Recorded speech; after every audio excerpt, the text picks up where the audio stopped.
Hello everybody, it's that college football guy. Here another video. You're like, wait. He made another video today? Yeah, well this one's kind of important. It broke really early this morning. I just now caught it because I've been running like a chicken with my head cut off here getting this stuff done. But you saw in the title is that, what is the NCAA hearing? Basically, what does it mean for the future of Tennessee and the future of NCAA investigations? Okay, first off, the Tennessee got hit with a bunch of recruiting violations under Jeremy Pruitt. 18 level 1s to be exact. And the Committee on Infractions has decided to hold a hearing starting Wednesday, tomorrow, the 19th, through Friday, the 21st. Tennessee is going to be there. In fact, let me get Tennessee's list here. Who's been asked to appear, or actually will be appearing, I should say, asked to appear, but Philip Forma, the former athletic director, Danny White, the current athletic director. Let me get in here.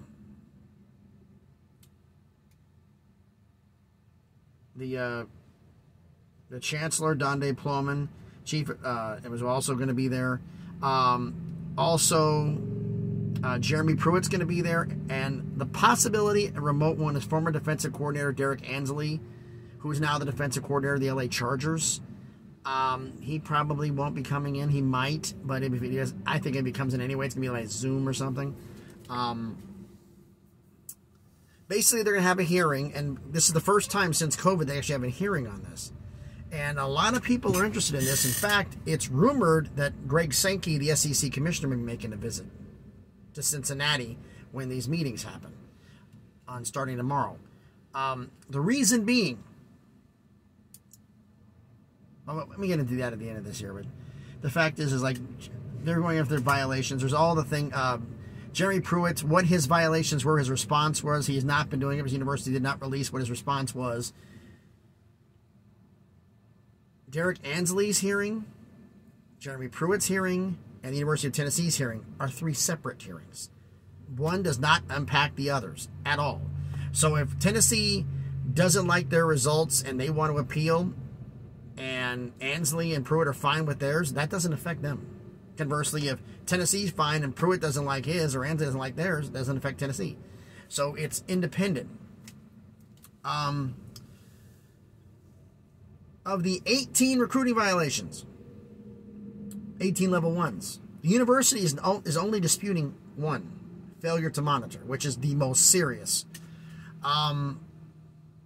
And the thing is with their law firms that are in there, because Jeremy Pruitt's got a lawyer, I did not write down his name, but he was helping out Memphis and other universities as well as that. But my opinion, this is no legal interpretation or anything, this is my opinion. He's got a fight ahead of him. By the way, before I mention anything else, the information I got on this article, I'm going to give credit where credit is due. I should have done this at the top, but I'll do this in the description. All this information was come from a report. I've gotten various other sources, but this one's got most of it compiled together. It's Adam Sparks from Yahoo Sports. Put this out like 4 o'clock this morning. But basically said the failure to monitor. Tennessee is hoping to either, one, get it completely eliminated or drop to a level 2. Either way, it lessens the penalties. What are they hoping for? I mean, ideally, they'd like nothing, but they know they're going to get hit with something. I mean, they're hoping for, like, I was hearing from the university and other people the same thing, like a $2 to $3 million fine, and they already sacrificed 25 scholarships over a 2-year period. They may ask the university, ask them to do 25 more over another 2-year period.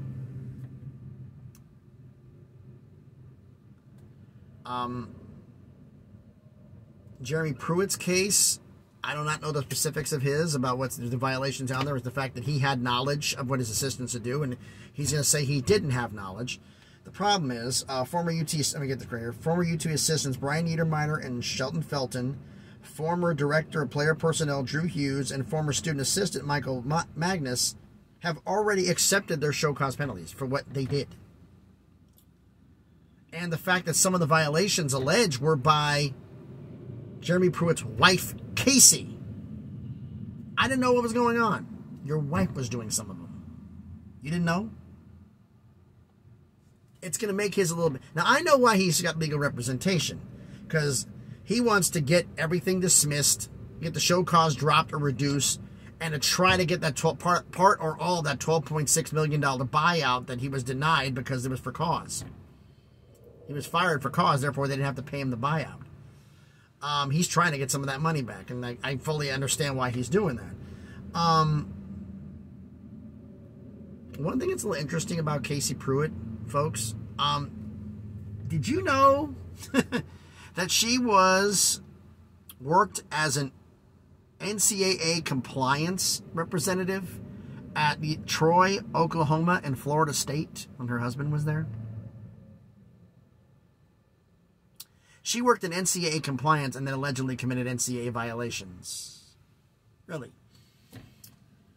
That's not exactly helping much. Now, all this stuff going on here with all of everything that's going on. The one thing, these hearings are going to be closed to the public and closed to the media, so nobody's going to hear nothing. And the fact is, it's usually these take like 6 to 8 weeks. But because how complicated Tennessee's are, they're talking in the story here, it could be July or August.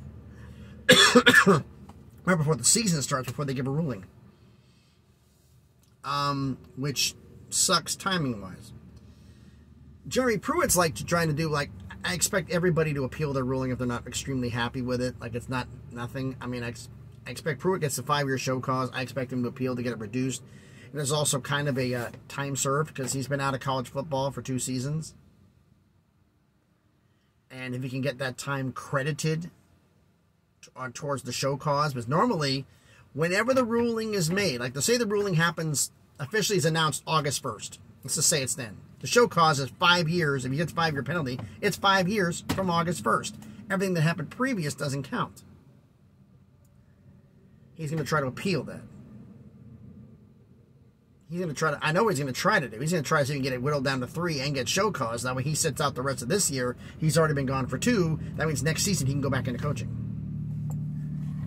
I think that's what he's going to try to do. He knows he's not getting a job this year, but if he can get show cause dropped to 3 and then get time credited, 2 years he's gone plus this season, he's done his 3 years. And he can go back into coaching. Probably as a defensive analyst or something for Coach Saban, because he has said, it's basically been leaked out, he wants to be the defensive coordinator for Alabama, and I think Nick Saban wants him to be the defensive coordinator, and he picked Kevin Steele as the backup plan. But we'll see about that. Now, as for Greg Sankey, why would he be paying attention to this? There's actually a lot of people from the NCAA, not just SEC schools, who worry about this. And it's not about what the punishment is for Tennessee. That's got zero to do with this. Just think about it. The NCAA, because Tennessee hired a law firm, spent $3 million, actually counting everything, almost $6 million on all the legal fees and everything else, on investigators to get every stone unturned, fired everybody who was involved. By the start of the 2021 season, anybody who was involved in this, whether student, athlete, or staff, worked for the school, were all gone by the start of the season. Everybody was gone. They got rid of everybody. Nobody stayed. Punishment. You're gone. You were part of this, you're gone.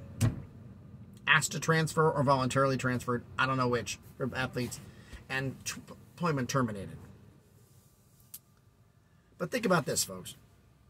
They did everything. The fact is, the NCAA Infractions Committee said the fact that they went above and beyond what has been done before, and that I mentioned this in the previous video, Tennessee has made the example of what every university's compliance should be from this point forward. So think about that. If you do everything they want to do and more, go above and beyond, do everything they ask, say you're now the example, and you still get hit with a postseason ban, I can guarantee you, no NCAA investigator will be allowed on any campus ever again. And I think the NCAA knows this. They know if they drop the hammer on Tennessee with full compliance, going above and beyond, nobody will ever help them ever again. Nobody will allow them on campus. They'll be stonewalled. Nothing will happen. So it's in the NCAA's best interest for future investigations to not be that difficult on Tennessee, but considering the fact that Art Briles had the sex abuse scandal, whatever happened with him, and And by the time it came time to the ruling, they ruled time served. All their own self-expansions were enough. I mean, the fact that there's 2 former NCAA members of compliance of the infractions committee that actually work for Tennessee now. One's as a consultant, one's full-time. And they're the ones who recommended the scholarship reduction. It's based on previous rulings. That's what they figured they're going to ask for. Or if you don't want to do the whole thing, do half. And then do the half after the ruling, or whatever the ruling was. But they were trying to get ahead of it. Do full compliance. Everything the NCAA would want, do it. They gave them an outline and they did everything. So how's this change everything? If Tennessee's done everything they wanted and you still get hit, NCAA will never get any help from anybody ever again. The NCAA will officially become dead, because if you can't enforce anything because nobody's going to help you, you're useless. If they want to continue to exist and not be voted out of existence, they can't hit them with the death penalty. Or not death penalty, but with a postseason ban. They can't do it. Just logically, it makes absolutely no sense. But will they do it? We're going to have to wait to... It can be anywhere from... they're talking 6 to 8 weeks. So you're talking early June to the end of August. If it takes a long time. Because there's a lot of stuff here. Because, like I said, Danny White, who was not even a part of this, is actually there. And he's to explain to the infractions committee, the committee, their panel, what Tennessee has done. Philip Fulmer, he may or may not be there. I don't think he's going to be. They asked him to appear. I don't think he will. I think Danny White will speak on that half, along with the chancellor. I think they'll do that. I don't think Philip Fulmer is going to show up. And like I said, I don't think Derrick Ansley is going to show up either. But let me know down in the comments what you think about this. If Tennessee gets dropped the hammer of a postseason ban, you think anybody will ever help the NCAA ever again? Because I don't think so. And do you think they're going to get hit with one? I don't. I think this is going to be a $2 million fine and more scholarship reductions and official visits and visits restricted like it was done. But like they already cut down on official visits and did other things on official visits, coach visits, unofficial visits. They eliminated a lot of that stuff there, as well as did the scholarship reduction on their own. That's what they're advised to do by the former infractions committee members who work for them. I wish I have his name, Michael something. But anyway, my fault for not writing it down. But, like I said, let me know what you think about this. So thanks everybody for watching the video. I realized something else. One, the NFL draft's coming up, so I can do those videos. If I do one scheduled preview a day, in addition to doing all this other stuff, I've only knocked out 20. I still got, you look at 14, the ones I have to do reviews for, scheduled previews. This is why I'm saying this. You've got 14 in the ACC. You got 14 in the Big Ten. That makes 28. You got 10 in the Big 12, that makes 38. You got 12 in the Pac-12, that makes 50. 14 in the SEC, that makes 64. And I think you have 14 in the Sun Belt, that makes 78. You've got 12 in the Mountain West, that makes 90. And the MAC has 12, that makes 102. Plus Middle Tennessee State and Notre Dame, that's 104. I've only done 20. 84 days. That's 2.5 months. 2.5 months is July. Plus everything that's going to be happening between now and then. 2.5 months, actually, 2.5 months, yeah, it'd be July. Middle of July. And then we have to do scheduled previews, predictions. That's going into the regular season. So I'm thinking I'm either going to have to double up on these to get some of these done, or time restriction by, I may be doing like an hour-long video. I'll have to do those at home on the weekends. Of an hour-long video of the conference previews, or you know, the previews for each conference, like I did last year. Last year's, I think, was like, I did it kind of quick. I did them in like 15 minutes. I kind of blew through them. But let me know in the comments what you think about that idea. I mean, I do this. I can double up on the videos to help out with that, but I'm not really going to do the schedule previews until probably start doing the full previews, predictions, till August. So either I go prediction crazy, or I go by conference. Because we're really, you know, the last little bit of stuff being done is going to be end of July, and in August is when we're going to find out everything. So that's when the predictions can be made. So I may be doing it by conference, making longer videos to go into detail, except for like Middle Tennessee State, Notre Dame. I could do Notre Dame with the ACC, but they're not really in the ACC, so that'd be separate. So, but let me know down in the comments what you think about that. So thanks everybody for watching the video. Comment on all the things I brought on about. If you haven't done it already, please smash the like button, hit the thumbs up. It helps with the algorithm, helps the video be seen by more people. I'm trying to fight off a burp. And subscribe to the channel. We're almost at 400 subscribers, slowly but surely making that climb up to 1K. So thanks everybody for watching. Damn, 16-minute video. I didn't think it was going to take this long, but there's a lot to talk about. So thanks everybody for watching. By the way, everybody's asking, maybe hearing some noise in the background. I'm already done driving. It's 5:22 Central Time. I'm already done. It's already got my 11 hours done already. I've actually been sitting here for almost 45 minutes. Waiting on because I got to start in the morning because I did all my driving today. Didn't have to sit and wait around. I was just go, go, go.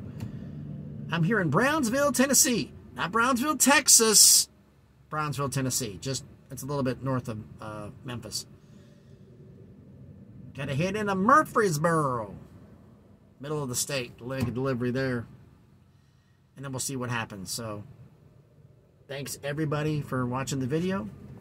Please be safe out there. There's a lot of nuts on the road right now. And please, be good to each other.